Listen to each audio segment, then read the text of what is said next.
It's a French word, means a certain similar circumstances occurring somewhere else. That's correct. Yes. Does it have echoes of Nandigram when it comes to corporatization? Are you going to put me on the spot? No, it is. I don't think it has. It has echoes of everything. It has echoes of farmers everywhere. But more than that echo, the name came to me from this point.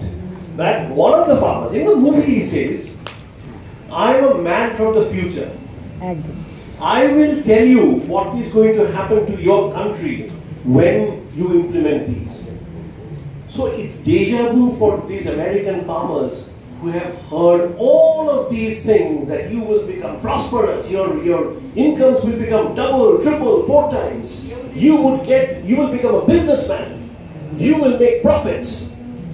They have heard this before. আজকেও যখন same জিনিস শুনতে পাচ্ছে, it is deja vu for them. And their deja vu should be our learning. Thank you দাদা তো দাদা আছে আপনার ওখানে আমরা এত মূল্যবান কথা পেলাম আপনাদের কাছ থেকে মানে অনেক আমাদের অসাধারণ কথা বলেছেন আজকে আপনি। আমার একটাই প্রশ্ন আছে, আপনি কি পলিটিক্যাল ছবি করবেন ভারতের কনটেক্সটে, ভারতে দাঁড়িয়ে? বাধা আসবে অনেক, করবে বাধা অনেক আসবে। না, এটা কি পলিটিক্যাল ছবি নয়? এটা কি পলিটিক্যাল মুভি নয়? এটা হচ্ছে পলিটিক্যাল ছবি। বারেন আসবে প্রচুর, তবে বারেন তো প্রচুর আসবে। ভীষণ ভালো।